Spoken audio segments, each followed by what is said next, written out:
My questions are more of the spiritual side. We need a little spiritual thing going here. Okay.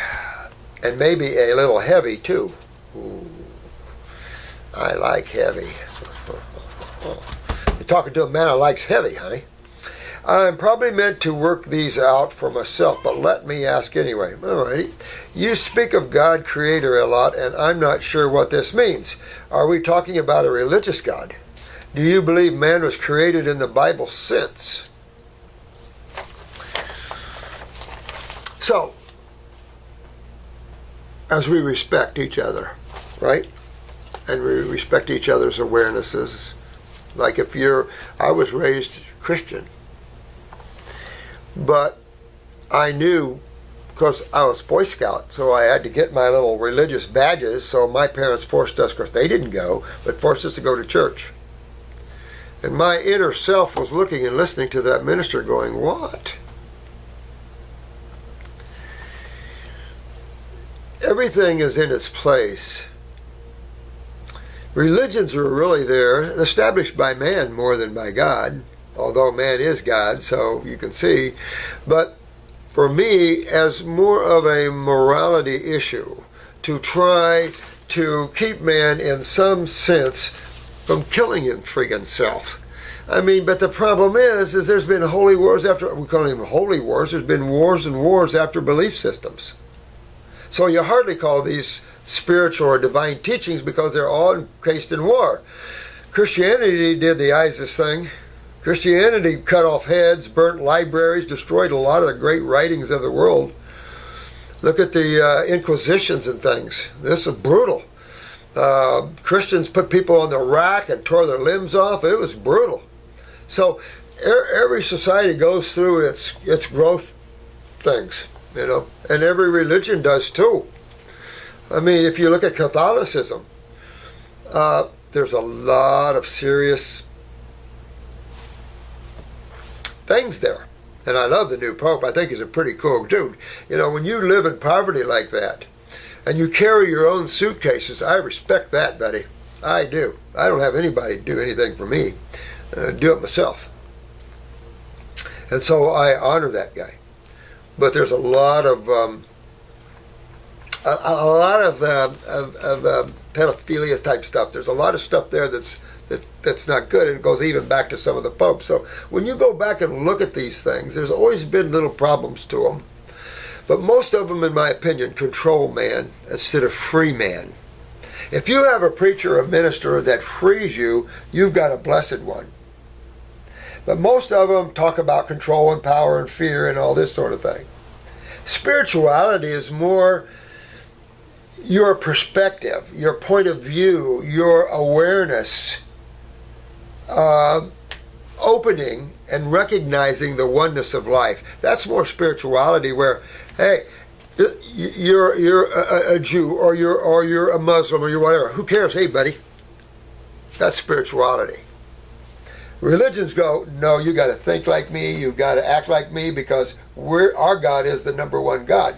No. Everybody on this planet uses a different word for God because they're in different tribes or different groups. And each group has different languages and have different names for God. But we have to come to the point in your spiritual awareness where you then begin to recognize that, oh, look, everything's coming from the same source. So when you talk about God, I only use that word because it's a comfortable word in some ways, and in other ways people retaliate against it. My original name for my formulas was God's Herbs. And I've had God's Herbs as my name for years and years and years because I give due respect to the Creator for creating those beauties. And I don't want people to forget that, because a lot of people don't understand the power that herbs have to love you. You have too much bull crap coming from the FDA and lies and the credible lies of the CDC centers, and then you've got the allopathy that has no clue about botanicals, but definitely willing to tell you their opinion. Excuse me? None of you have any experiences with these things, but you're ready to slam them and give people your opinion, and people trust you. Karma. Not so good. So when I talk about God, I'm talking about that which each and every one of us are a part of. And it's you that has to figure out. So sometimes it's better if you're an atheist. But you don't want to be an atheist where you lock yourself into either I'm this, I'm that, I'm this. That's limitation. Whenever you limit yourself to any concept or idea, you just limited your allness to something very small. Give yourselves due respect here of how gigantic of beings you are, coming out of consciousness, coming out of that which is the all. Because if you trace this back, looking for what God is, because when I was living in the woods as a fruitarian, I also read every religious book I could get a hold of, and every philosophy, from Alan Watts to Nietzsche to you name it. Alan Watts being a lively younger dude. Anybody ever heard of him? Of course, J. Krishnamurti, not really, really the mind opener. So, freedom is the greatest word I could give you in relationship to the Almighty of all things. It is when you find yourself totally free, not attached to people and things. You find yourself totally free, and you start looking around. Remember Moody Blues? You start looking around and seeing life for the first time, because you were lost and trapped in thought, trapped in your mind. And when you sit down and pull back from thought, you will now see the beauty of things, and you go, there's definitely the divine. Things are too perfect, things work too good, there's no way you could look at creation, understand all half of whatever, and deny the fact that there is a creator. It's just impossible to do. And it's okay if you do. Who cares? But it's you and that deep, deep inner you that you've got to get to. And when you do, that'll change you totally. Just like this person was saying. Change them. And understanding what we're talking about here can change you drastically from a follower and a person full of fear to a gigantic being who's using a physical body just to experience the world. Which would you rather be? And it's totally up to you, because that's the freedom you have. If you don't think you have freedom, you don't.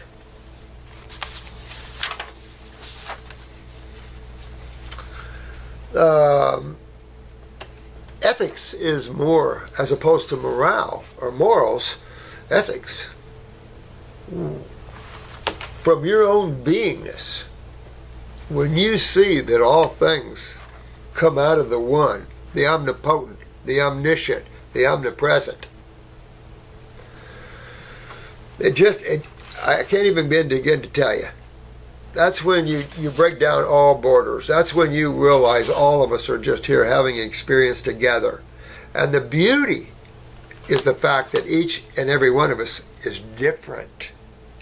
That's the grand illusion, is that how can there be so many differences? Well, there's never two things the same.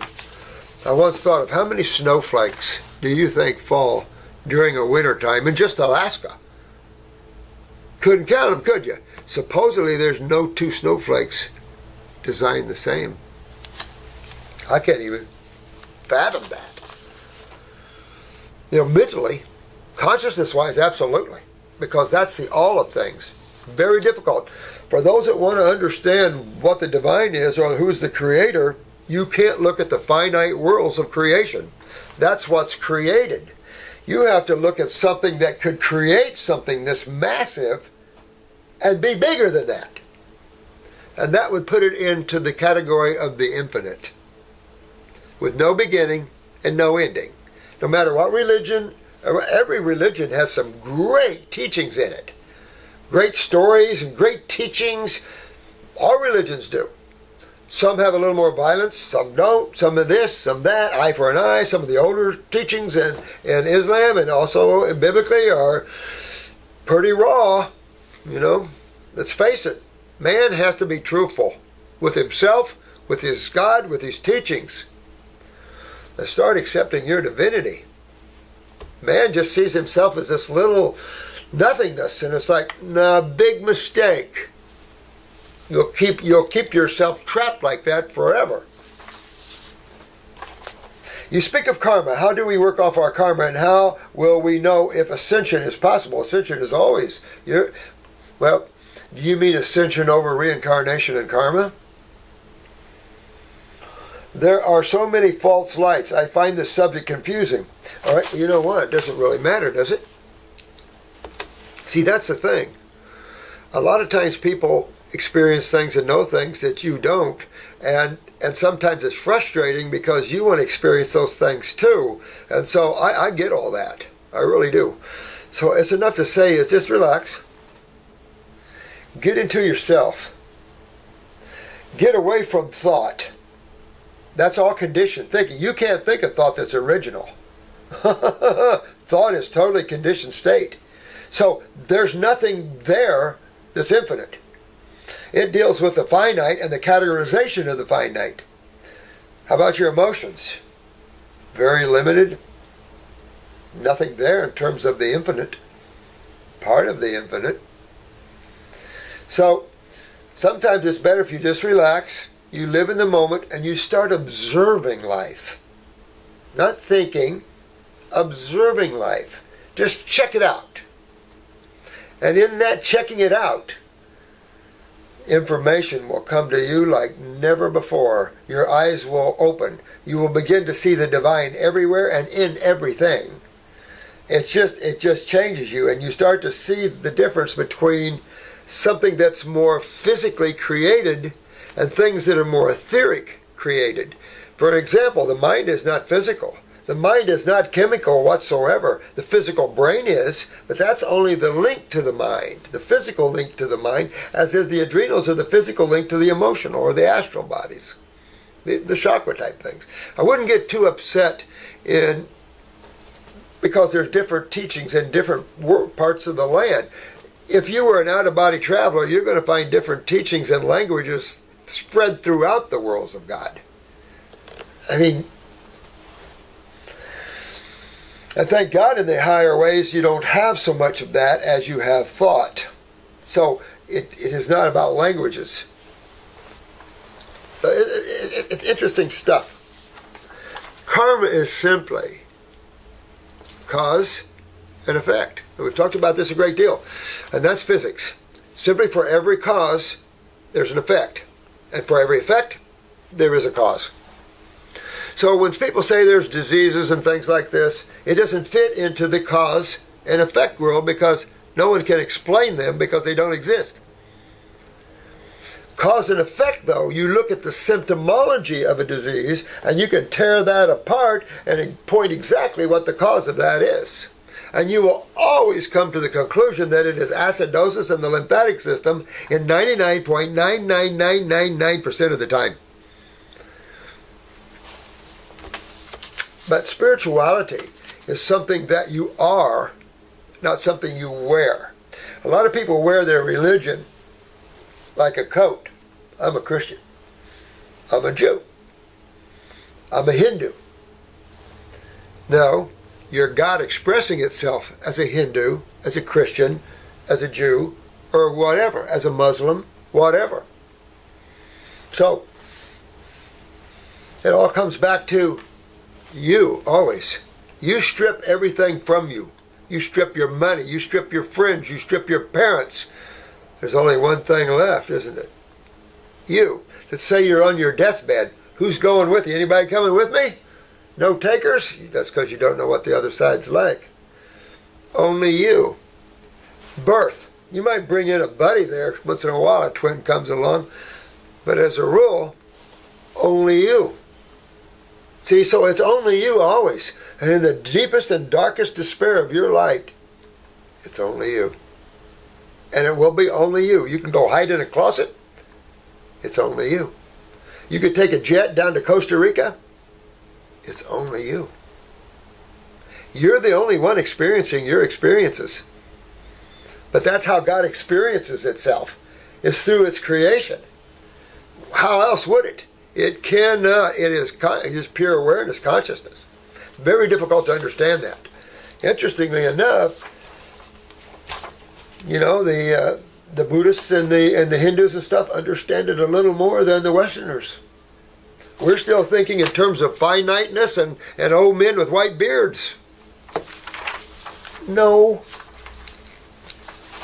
That's an extreme insult to the Creator, in my opinion.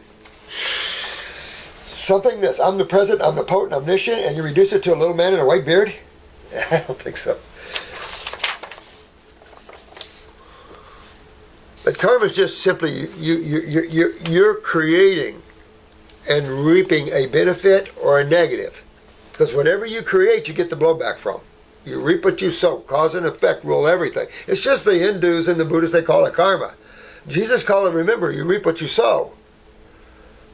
Cause and effect in chemistry and physics. So it's just saying that for every energy you put out, you get that energy back.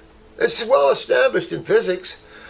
And that's all it is. So you don't have to get freaked out about these things. Sometimes we're raised in Christianity and the preachers have scared us about Hindus or scared us about things we don't understand. Reincarnation, scary. No, none of that is scary.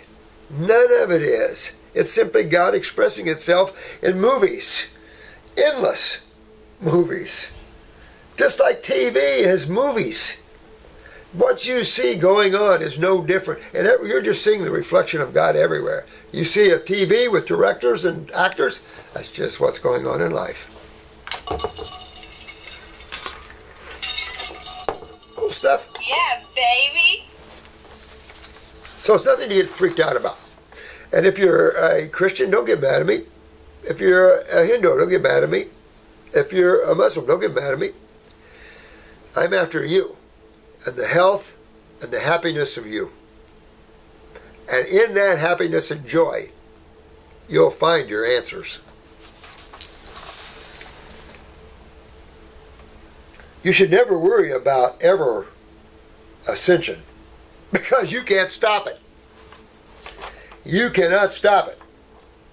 You lose your body. You don't take care of your body. You lose your body. You're going to move away from it. You lose your car in an accident, you're going to move away from it and get another one. What's strange about that? Nothing. And the same thing in the physical body. It's not strange. People are coming and going from this planet by the thousands every second almost. I mean, the comings and goings on this planet, soul-wise, is amazing. There's death everywhere. But there's also life everywhere. But you have to have death to get life here. That's how it works. You're only here a short time. This is birth, life, and death, or transition, or ascension, however you wish to look at it.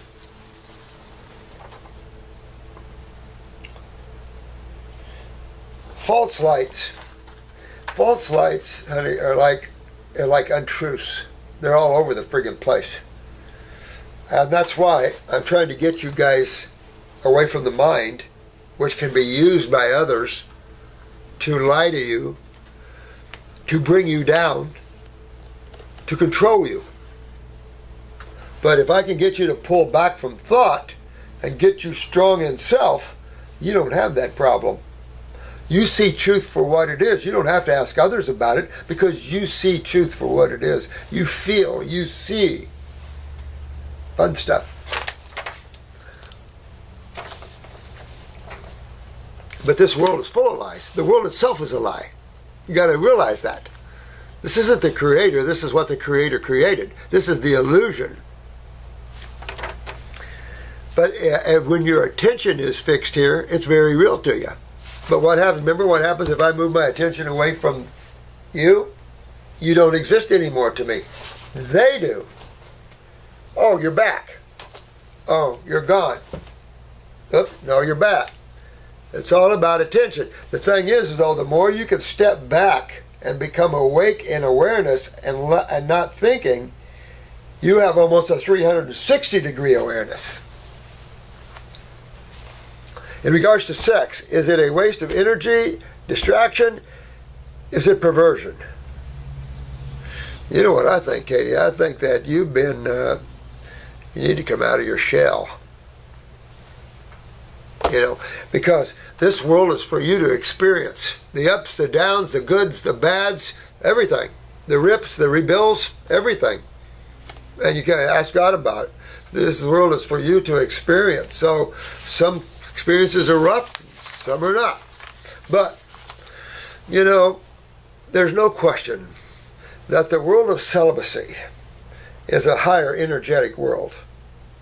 And the thought of retaining the semen within the self is more nutritive in energy to the one. And remember the old story of Samson or something, where he was going to come save, and then the lady cut his hair and he's lost all his power or some kind of crap like that.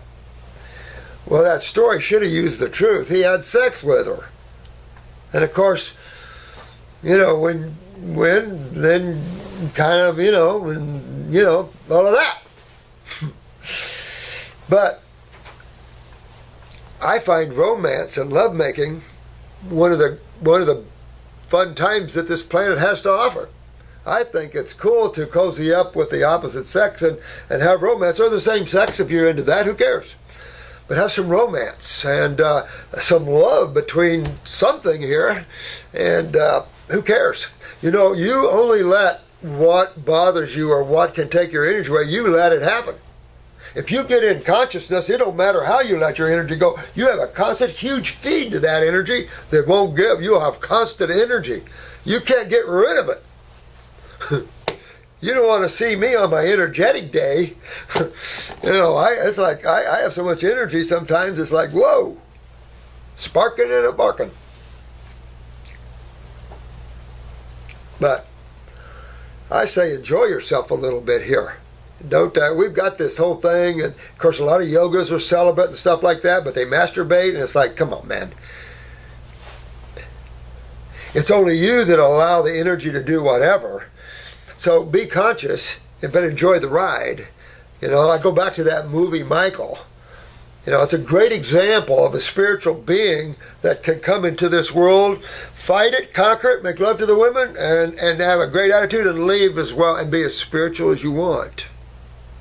See, the big mistake that a lot of religions make, especially Christianity, in some circles, is to say sex is bad and damned and stuff. It's like, what?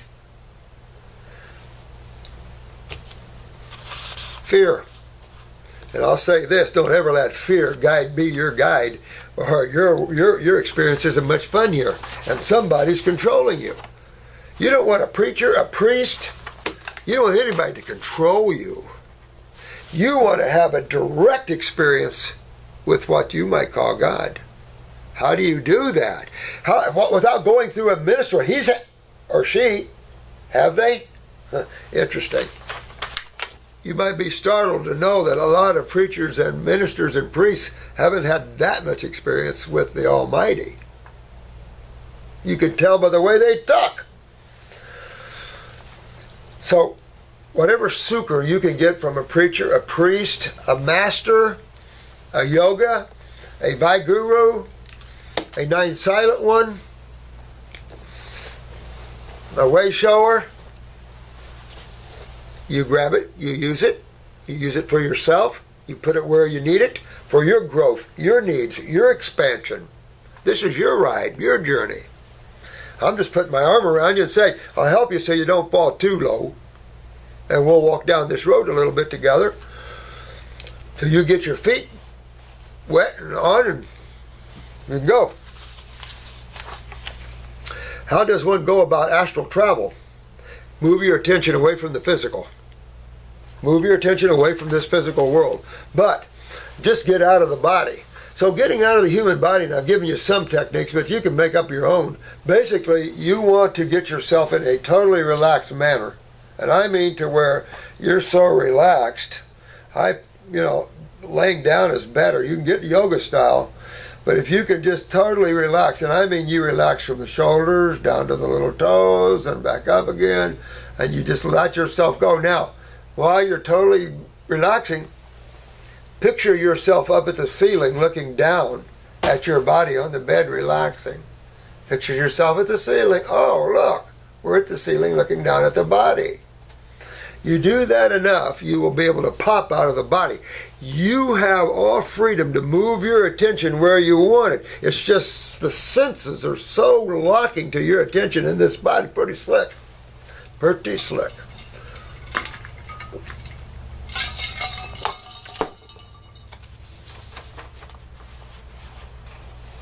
But that's your astral travel. Twitchell brought out soul travel, which is a higher level of traveling.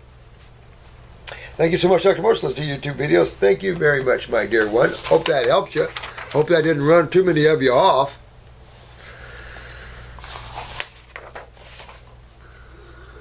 Man has to get his sukkah. Each one of us are responsible for their own journeys. You might have buddies and friends, but we're each responsible for our own journey. And those of you that are working with us here and working around the world, you're the light bringers. You're the light bearers. You're bringing the light and a loving hand of hope to some struggling humans. Unbelievable how bad this world has got. And you're the light and the hope to this because your understanding is the highest yet. Hard to get much higher than these levels, to be honest with you. Health and in spirituality, because there's not much past consciousness, even if you could get there.